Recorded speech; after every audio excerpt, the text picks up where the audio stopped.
अम, जेव्हा एखाद्या व्यक्तीचा हात मोडतो आणि तो दवाखान्यात जातो, तेव्हा तिथे घडणाऱ्या प्रक्रियेतनं एक प्रकारची अत्यंत अचूक अशी स्पष्टता असते. म्हणजे डॉक्टर थेट एक्स-रे काढतात. बरोबर. एक्स-रे मशीन सुरू होतं. हो, तो पांढरा लख्ख प्रकाश पडतो आणि त्या काळ्या फिल्मवर मोडलेल्या हाडाची एक अत्यंत स्पष्ट पांढरी रेषा दिसते. अगदी बरोबर. आणि डॉक्टर थेट त्या रेषेवर बोट ठेवून अचूकपणे सांगतात की इथे अडचण आहे. तिथे गोष्टी अत्यंत बायनरी असतात. एकतर हाड मोडलंय किंवा नाही. तिथे कोणताही संभ्रम नसतो. सगळं कसं ब्लॅक अँड व्हाईट असतं. हो ना.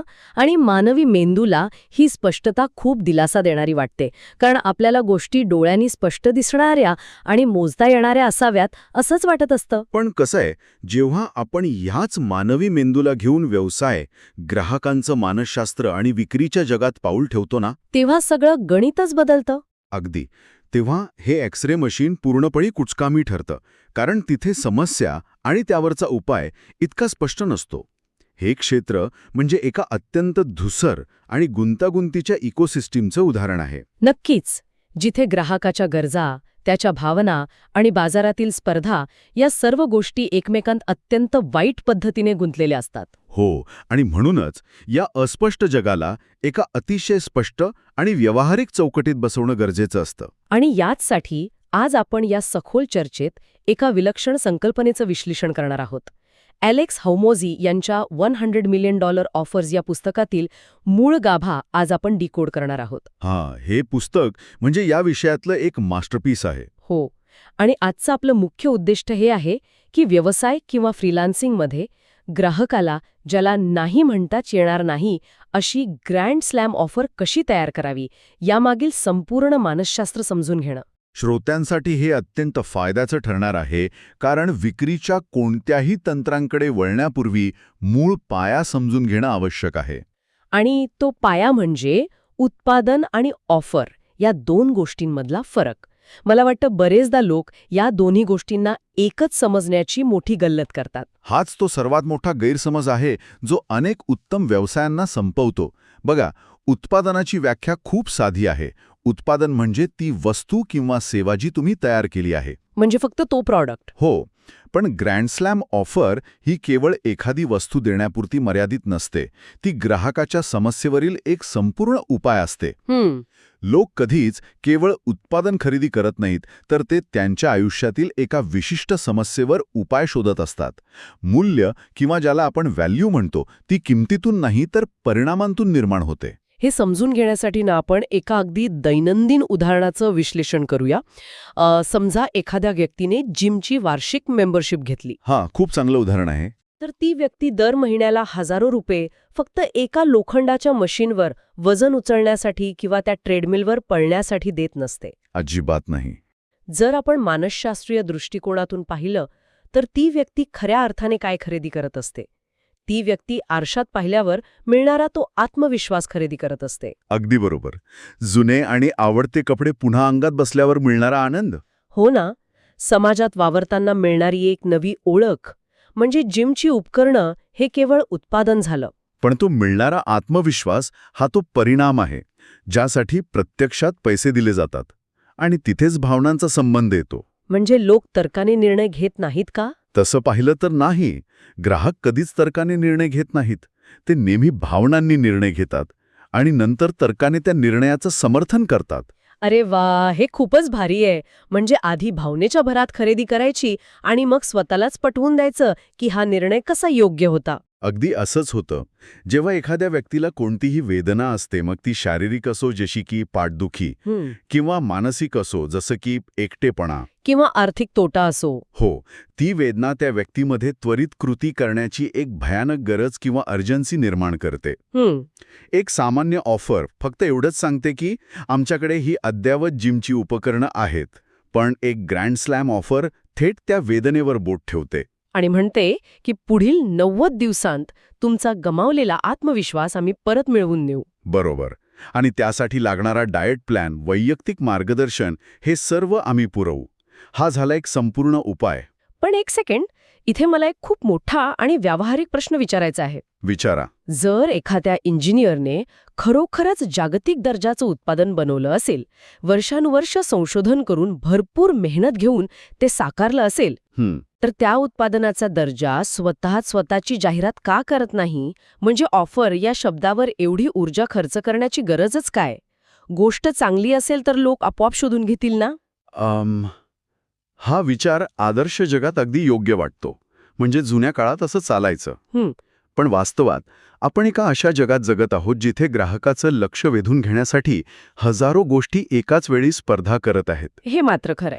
उत्तम उत्पादन हा व्यवसायाचा कणा नक्कीच आहे, पण ते उत्पादन ग्राहकापर्यंत पोहोचवणारा आणि त्याच्या मनात विश्वास निर्माण करणारा पूल म्हणजे ही ऑफर. म्हणजे उत्पादन फक्त आत काय आहे हे सांगतं. हो, पण ग्राहकाला आत काय आहे याच्याशी काहीही देणं घेणं नसतं.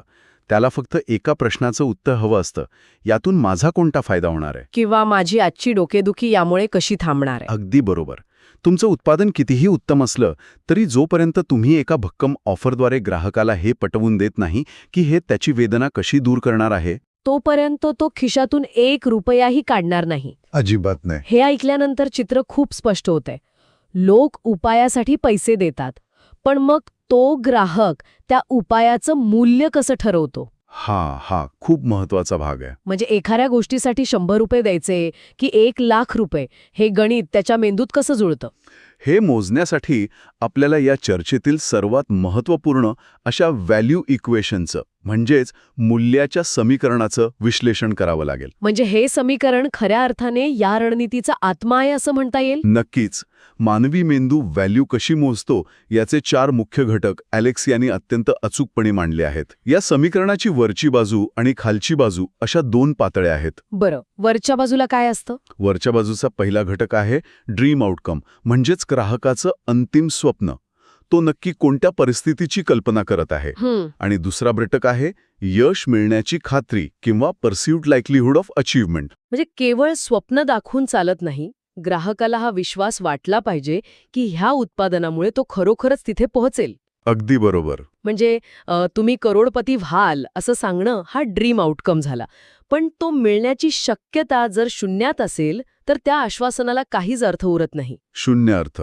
म्हणूनच लोक अशा गोष्टींवर विश्वास ठेवण्यासाठी जुन्या ग्राहकांची उदाहरणे किंवा प्रबळ गॅरंटी शोधत असतात, जेणेकरून यश मिळण्याची खात्री वाढेल. तंतोतंत. हे पहिले 2 घटक समीकरणाच्या वरच्या बाजूला असतात. हे जितके वाढतील तितकं तुमच्या ऑफरचं मूल्य वाढेल. आणि खालची बाजू? खरी जादू समीकरणाच्या खालच्या बाजूला दडलेली आहे. खालील 2 घटकांपैकी पहिला आहे वेळेचा विलंब किंवा टाइम डिले. म्हणजे ग्राहकाला त्याचं स्वप्न पूर्ण होण्यासाठी किती काळ वाट पाहावी लागेल? हो. आणि दुसरा आहे मेहनत आणि त्याग, म्हणजेच एफर्ट अँड सॅक्रिफाईस. ते यश मिळवण्यासाठी ग्राहकाला स्वतः किती कष्ट घ्यावे लागतील. म्हणजे हे 2 घटक समीकरणाच्या छेदस्थानी किंवा डिनॉमिनेटरमध्ये असतात. बरोबर. याचाच अर्थ हे 2 घटक जितके कमी होतील तितकं तुमच्या ऑफरचं मूल्य कैक पटीने वाढेल. याला एका साध्या विरोधाभासाने समजून घेऊया आपण. फास्ट फूडचं ड्राईव्ह थ्रू आणि एका भव्य 5 स्टार हॉटेलमधील जेवण यांची तुलना करूया. हो, हे उत्तम उदाहरण आहे. कसंय, फास्ट फूडच्या रांगेत वेळ आणि मेहनत खूपच कमी लागते. तुम्ही गाडीत बसून ऑर्डर देता आणि 2 मिनिटात अन्न हातात येतं. म्हणजे वेळेचा विलंब 0. हो ना. पण तिथला ड्रीम आउटकम किंवा अन्नाचा दर्जा अतिशय सामान्य असतो. दुसरीकडे 5 स्टार हॉटेलमध्ये ड्रीम आउटकम अत्यंत उच्च दर्जाचा असतो. तिथे तुम्हाला राजासारखी वागणूक मिळते. पण त्यासाठी लागणारा वेळ आणि मेहनत खूप जास्त असते. आधी बुकिंग करा, ट्रॅफिकमधून प्रवास करा, योग्य कपडे घाला आणि मग तिथे गेल्यावर ऑर्डरसाठी वाट पहा. अगदी. आता कल्पना करा, जर एखाद्याने असा व्यवसाय उभा केला जो 5 स्टार हॉटेलच्या जेवणाचा दर्जा, तोही फास्ट फूडच्या वेगाने आणि थेट तुमच्या डायनिंग टेबलवर आणून देईल. बापरे, तर काय होईल? तेच खरं अमूलच व्हॅल्यू ठरेल. नक्कीच. कारण मानवी मेंदू हा मुळातच आळशी आणि अधीर असतो. त्याला सर्व काही आत्ता हवं असतं आणि त्यासाठी स्वतःला काही कष्ट पडू नयेत अशी त्याची इच्छा असते. म्हणूनच ग्राहकाला 6 महिन्यात कदाचित यश मिळेल असं सांगण्यापेक्षा 30 दिवसात काहीही न करता गॅरंटीड यश देणारी ऑफर बाजारात नेहमी सर्वाधिक पैसे कमवून जाते. पण एक मिनिट, इथे एक प्रॅक्टिकल अडचण जाणवते मला. काय? कोणत्याही खऱ्या व्यवसायासाठी या चारही घटकांचा एकाच वेळी समतोल साधणं खरोखर शक्य आहे का? की कोणत्याही एका घटकावर लक्ष केंद्रित करणं अधिक सोयीचं जातं? खूप चांगला प्रश्न आहे. तसं पाहिलं तर चारही घटकांवर एकाच वेळी 100% नियंत्रण मिळवणं कठीण असतं. पण जर सुरुवात कुठून करायची असा प्रश्न असेल तर समीकरणाच्या खालच्या बाजूवर म्हणजेच वेळ आणि मेहनत कमी करण्यावर लक्ष केंद्रित करणं सर्वात प्रभावी ठरतं. म्हणजे Amazon प्राईम सारखं. अगदी तेच उदाहरण मी देणार होतो. त्यांनी उत्पादनाचा दर्जा बदलला नाही, त्यांनी फक्त वेळेचा विलंब कमी केला. वस्तू 2 दिवसात किंवा 1 दिवसात घरी पोहोचवण्याची व्यवस्था केली. हो, ग्राहकाचा वेळ वाचवणं आणि त्याचे कष्ट शून्यावर आणणं या एका गोष्टीला बाजारात नेहमीच अमूल्य किंमत मिळते. खरंय. आता समजा एखाद्या व्यावसायिकाने या व्हॅल्यू इक्वेशनचा वापर करून जगातली सर्वोत्तम ऑफर तयार केली. पण जर ती ऑफर चुकीच्या लोकांसमोर उभी केली तर ज्यांना तिची अजिबात गरज नाहीये, तर ती संपूर्ण मेहनत पाण्यात जाईल. म्हणूनच पुढचा टप्पा येतो तो म्हणजे योग्य आणि परिपूर्ण ग्राहकाची निवड. आणि याबद्दल पुस्तकात एक अतिशय थेट नियम सांगितलाय. श्रीमंत लोक लवकर खरेदी करतात. ऐकायला थोडं कठोर वाटतं हे. कठोर वाटत असलं तरी तो बाजाराचा एक उघडा सत्य नियम आहे. ज्या ग्राहकांकडे समस्या सोडवण्यासाठी पुरेशी खरेदी क्षमता आहे त्यांच्यासाठी पैशापेक्षा वेळ जास्त महत्वाचा असतो. म्हणजे ते किरकोळ तडजोडी करण्यात वेळ वाया घालवत नाहीत. अजिबात नाही. योग्य बाजारपेठ निवडण्यासाठी 3 प्रमुख निकष आहेत. पहिला आपण आत्ताच बघितला, ग्राहकाची खरेदी क्षमता. दुसरा, त्यांच्याकडे असणारी एक मोठी आणि अत्यंत वेदनादायक समस्या. आणि तिसरा, त्यांना त्या समस्येवर त्वरित उपायाची असलेली गरज. म्हणजे जर एखाद्या व्यक्तीला आपलं वजन थोडं कमी करायचंय पण त्याच्या मनात कोणतीही तातडीची गरज नाही आहे, तर त्यांना कितीही चांगली ऑफर दिली तरी तो विकत घेणार नाही. पण जर एखाद्याला डॉक्टरांनी सांगितलं की आरोग्याच्या गंभीर धोक्यामुळे पुढील 30 दिवसात वजन कमी करणं अनिवार्य आहे, तर तिथे तातडीची गरज निर्माण होते. आणि तो व्यक्ती त्वरित गुंतवणूक करतो. इथे एका चुकीवर बोलणं गरजेचं वाटतं मला.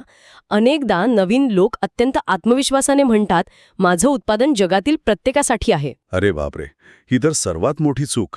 जेव्हा आपण सर्वांना आकर्षित करण्याचा प्रयत्न करतो तेव्हा आपण नक्की काय गमावत असतो? जेव्हा तुम्ही सर्वांशी बोलण्याचा प्रयत्न करता तेव्हा तुम्ही कोणाशीच बोलत नसता. विशिष्ट किंवा ज्याला आपण निच म्हणतो त्या प्रेक्षकांवर लक्ष केंद्रित करणं हा गेम चेंजर ठरतो. उदाहरणार्थ, बाजारात हजारो फिटनेस कोच आहेत, पण जर एखाद्याने स्वतःची ओळख केवळ अत्यंत व्यस्त कॉर्पोरेट अधिकाऱ्यांसाठी 90 दिवसांचा फॅट लॉस कोच अशी निर्माण केली तर तो एक मोठा बदल घडवतो. पण मी इथे तुम्हाला एक कडक प्रतिवाद करू इच्छिते. नक्कीच करा.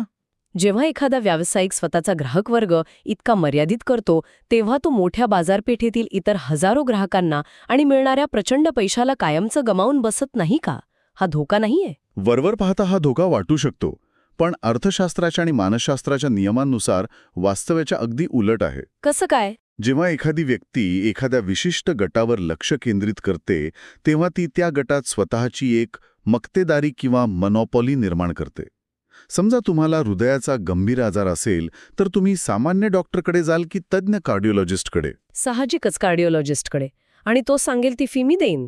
बरोबर. मोठ्या बाजारपेठेत तुम्हाला हजारो स्पर्धकांशी लढावं लागतं, जिथे तुम्ही केवळ किमतीच्या युद्धावर किंवा प्राइस वॉरवर तग धरून राहण्याचा प्रयत्न करता. जो सर्वात स्वस्त देईल तो जिंकेल असा तो खेळ असतो. आणि तो खूप धोकादायक असतो. मर्यादित बाजारपेठ तुम्हाला तज्ज्ञ म्हणून प्रस्थापित करते, ज्यामुळे ग्राहकांचा विश्वास दोणावतो आणि तुम्ही प्रीमियम किंमत मागू शकता. हे खरोखरच गोळे उघडणार आहे. तज्ज्ञ बनणं हे प्राइस वॉरमधून बाहेर पडण्याचं सर्वात मोठं शस्त्र आहे. नक्कीच. आता समजा आपण योग्य ग्राहकाला शोधून काढलं, पण जेव्हा आपण त्याला ऑफर देतो तेव्हा तिची किंमत ऐकून तो मागे हटू नये. आणि ती जास्त किंमतही त्याला फायद्याची वाटावी. बरोबर? हो. इथे ऑफर स्टॅकिंग आणि किंमत वाढवण्याची रणनीती यांचा वापर होतो. हे ऑफर स्टॅकिंग नक्की कसं काम करतं? ऑफर स्टॅकिंग म्हणजे फक्त एक मुख्य उत्पादन एकटंच विकण्याऐवजी त्यासोबत काही बोनस जोडणं, ज्यामुळे ग्राहकाला मिळणाऱ्या मूल्याचा ढिगारा इतका मोठा व्हावा की मूळ किंमत छोटी वाटावी. जेव्हा ग्राहक एखादी गोष्ट घेण्याचा विचार करतो तेव्हा त्याच्या मनात पुढच्या समस्या उलाढाली करू लागतात. म्हणजे समजा कोणी एक सॉफ्टवेअर विकत घेतंय तर त्याच्या मनात लगेच विचार येतो, मला हे वापरता आलं नाही तर? अगदी. मग तिथे तुम्ही बोनस म्हणून 24 तास लाईव्ह सपोर्ट आणि मोफत ट्रेनिंग व्हिडिओ स्टॅक करता. तुम्ही शंका ओळखून त्या आधीच सोडवता. याला एका साध्या उदाहरणाने समजावता येईल. नवीन स्मार्टफोन घेतानाची परिस्थिती आठवूया. समजा एका फोनची किंमत तुम्हाला जास्त वाटतीये, आणि तुम्ही तो घेण्यास कचकतार. पण तेव्हाच दुकानदार म्हणतो, सर, जर तुम्ही हा फोन आज घेतलात तर यासोबत 3,000 रुपयांचं कव्हर मोफत देऊ, स्क्रीन गार्ड लावून देऊ आणि 5,000 रुपयांचे वायरलेस हेडफोन्सही मोफत देऊ. बापरे, मग तर कोणीही घेईल. आता इथे काय झालं, त्या फोनची मूळ किंमत बदलाली नाही, पण मेंदूने त्याच्यासोबत मिळणाऱ्या फायद्यांचं एवढं मोठं गणित मांडलं की तीच किंमत आता फायदेशीर वाटू लागली. आणि इथेच आणखी एक नियम लागू होतो. लोक वैशिष्ट्य खरेदी करत नाहीत, ते फायदे खरेदी करतात. फोनमध्ये किती रॅम आहे ह्यापेक्षा तो फोन गेम खेळताना किती वेगवान चालणार आहे ह्यावर ग्राहक पैसे देतो. खरे, आणि याच संदर्भात किंमत वाढवण्याची रणनीती येते. पण इथे थांबून मला एक विचार करावासा वाटतो. बोला. जर एखाद्या फ्रीलान्सरने अचानक आपल्या सेवांची किंमत दुप्पट केली तर जुने ग्राहक सोडून जातील ना. 90% ग्राहक गमावण्याची भीती उभी राहील. हा तर स्वतःचा व्यवसाय बुडवण्याचा मार्ग वाटू शकतो. ही भीती अत्यंत नैसर्गिक आहे, पण जेव्हा आपण यामागचं गणित समजून घेतो तेव्हा भीती कमी होते. जेव्हा तुम्ही किंमत दुप्पट करता तेव्हा जरी तुमचे 50% ग्राहक सोडून गेले तरी उत्पन्न तितकंच राहतं. हो, पण तुमचं काम निम्म्याने कमी झालेलं असतं. जो वेळ वाचतो तो तुम्ही उरलेल्या ग्राहकांना उत्तम सेवा देण्यासाठी वापरू शकता. म्हणजे क्वालिटी वाढते. शिवाय बाजारात स्वस्त किंमत अनेकदा उत्पादनाचा दर्जा कमी असल्याचं दर्शवते. जर तुम्हाला रस्त्यावर कोणी 1,000 रुपयांत सोन्याची अंगठी देऊ केली तर तुम्ही घ्याल का? अजिबात नाही, मला शंकाच येईल. कारण उच्च किंमत हे एका उच्च दर्जाचं प्रतीक असतं. आणि सर्वात महत्त्वाचा अनुभव असा आहे की प्रीमियम ग्राहक नेहमी कमी तक्रारी करतात. ते परिणामांवर लक्ष केंद्रित करतात, बारीक-सारीक गोष्टींवर वाद घालत नाहीत. त्यामुळे किंमत वाढवणं हे तुम्हाला श्वास घेण्यासाठी वाव मिळून देतं. खूपच सखोल गणित आहे हे.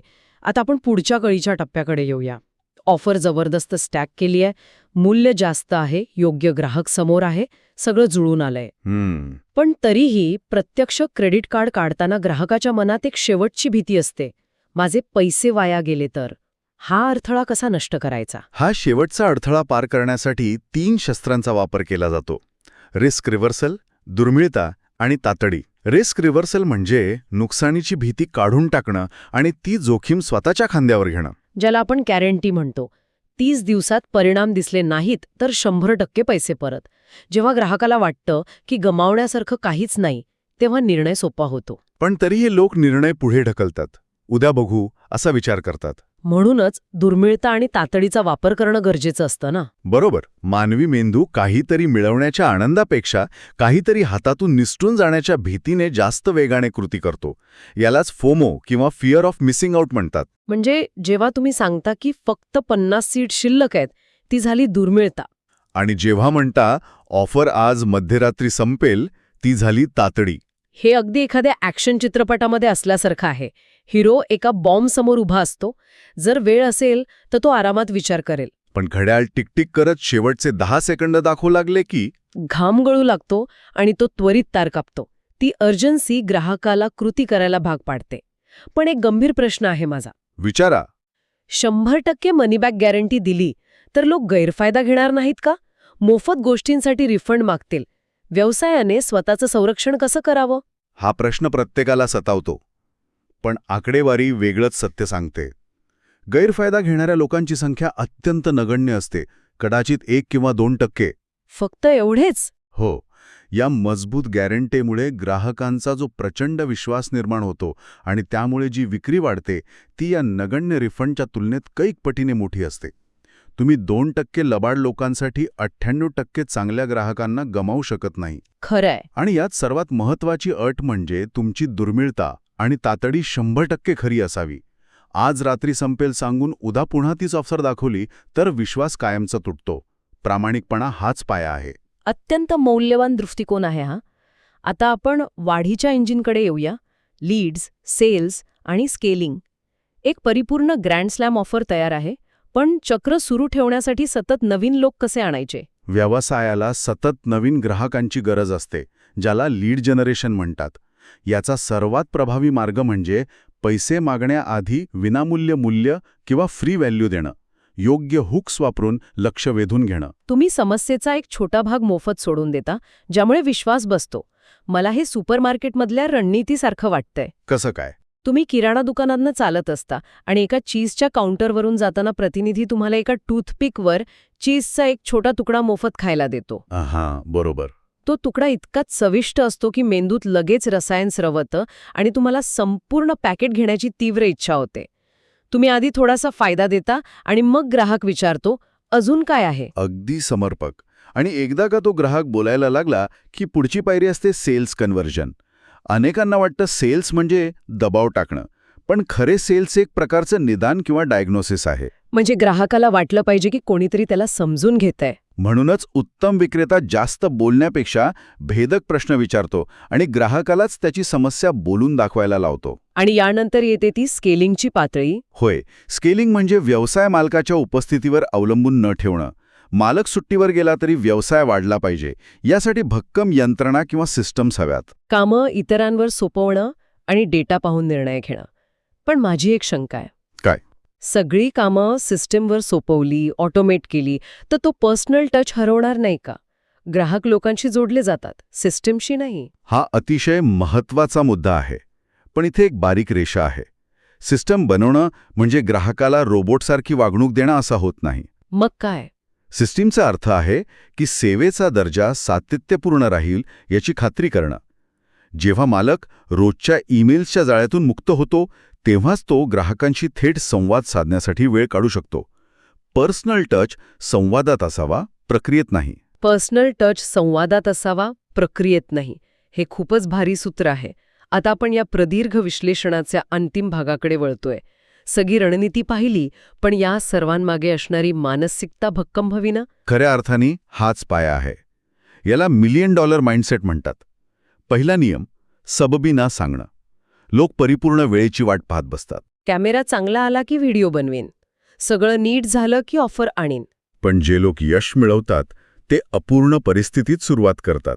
Imperfect action. परिपूर्णतेचा अट्टहास प्रगतीचा शत्रू आहे आणि लोक प्रेरणेवर विसंबून राहतात, जी तात्पुरती असते. शिस्त आणि सातत्य हेच इंधन आहे. अपयश आलं की त्याला हार न मानता बाजाराने दिलेला फीडबॅक मानावा. नक्कीच. जर आपण या चर्चेचा अर्थ काढला तर एक गोष्ट स्पष्ट होते की व्यवसायाची वाढ ही व्यावसायिकाच्या वैयक्तिक वाढीपेक्षा मोठी असू शकत नाही. तुमचा स्वतःवर विश्वास नसेल तर ग्राहक ओळखेल. अगदी सुरुवातीच्या एक्स-रे मशीनच्या उदाहरणासारखं, व्यवसाय हे साधे मोडलेले हार्ड नाही, हे मानवी भावनांवर चालणारे इकोसिस्टीम आहे. आणि ग्रँड स्लॅम ऑफर हे त्या अदृश्य वेदनेचा शोध घेऊन परिपूर्ण उपाय देणारं MRI मशीन आहे. अतिशय सुंदर विचार. जेव्हा व्यावसायिक ग्राहकाच्या वेदनेशी एकरूप होतो आणि नाकारता येणारा उपाय देतो, तेव्हाच जादू होते. आजच्या या सखोल चर्चेच्या शिंबी ऐकणाऱ्या प्रत्येकासाठी एक विचार मी सोडून जाते. स्वतःच्या आयुष्यातील ती परिपूर्ण ग्रँड स्लॅम ऑफर जगासमोर आणण्यापासून सध्या कोणती एक अनामिक भीती किंवा जुना विचार तुम्हाला मागे खेचत आहे? विचार नक्की करा.